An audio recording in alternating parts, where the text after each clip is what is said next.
যখনই আপনারাই তো মেইন, আপনাদের থেকে বহু খবর আমি পাই। যখনই আমি খবর পেয়েছি তখনই সাথে সাথে আমি অ্যালার্ট করেছি যারা পুলিশ আধিকারিক, গাড়ির নাম্বার পেয়েছে এবং আলটিমেটলি অ্যারেস্টও হয়েছে। তো কাজ তো হচ্ছে, পুলিশ তো যাচ্ছে সব জায়গায়। আরও যে কোনো বিষয়ে আপনি বলুন কোনটার মধ্যে পুলিশ অ্যাকশন নিচ্ছে না আপনারা বলুন, সব কটাতেই। অনেক সময় আছে টেকনিক্যালি করতে হয়, ধরা যা মুশকিল, কেউ ট্রেনে আছে কোন জায়গায় আছে, এটা এইভাবে তো এগুলো সিক্রেট ম্যাটার না, আলটিমেটলি ধরা পড়ে সব। তবে পরপর অনেকগুলো চুরির ঘটনা গত 8 তারিখে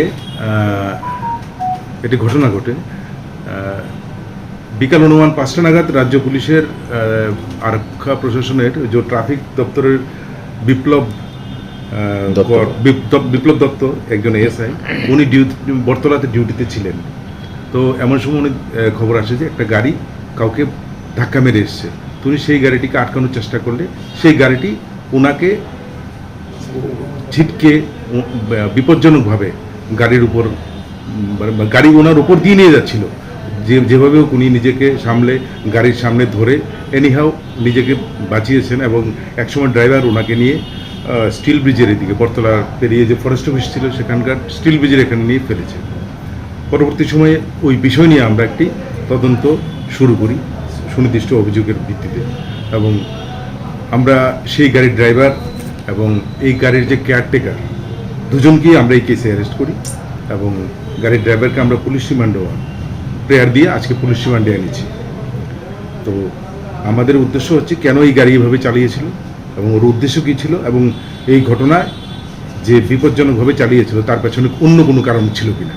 তো সবটা বিষয় আমরা এই ডিউরিং পুলিশ রিমান্ডে আমরা সেই জিনিসটা ক্লিয়ার করব এবং এটা আমরা বলতে চাই যে সঠিকভাবে তদন্ত করে ওর চার্জশিট আমরা সাবমিট করবো। ঘটনা সংঘটিত হওয়ার পর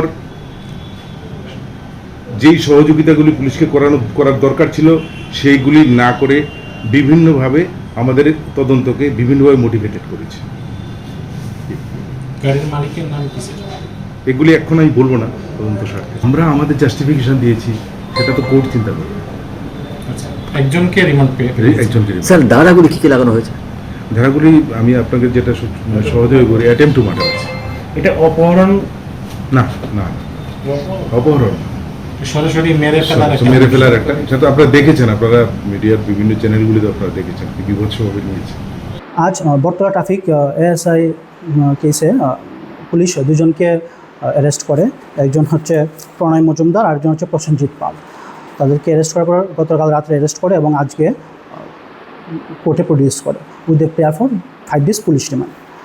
ঘটনা হলো গত 8/7/2026 এএসআই বিপ্লববাবু যখন বটতলাতে ডিউটি করছিল তখন একটা গাড়ি ওনার কিছু মানুষকে ধাক্কা দিয়ে রাস্তা দিয়ে যাচ্ছিল, তখন উনি গাড়িটাকে আটকানোর চেষ্টা করে। যখন আটকানোর চেষ্টা করে তখন গাড়িতে ওনাকে ধাক্কা দিয়ে উঠিয়ে কিছুক্ষণ দূরে নিয়ে ওনাকে ব্রেক কষলে উনি পড়ে যান গাড়ি থেকে। ওই কেসে আজকে পুলিশ দুজনকে ফরওয়ার্ড করেছে উইথ 5 days পুলিশ রিমান্ড। আমরা সরকারের পক্ষ থেকে কোর্টে সাবমিশন করেছি এবং বিল অবজেকশন দিয়েছি।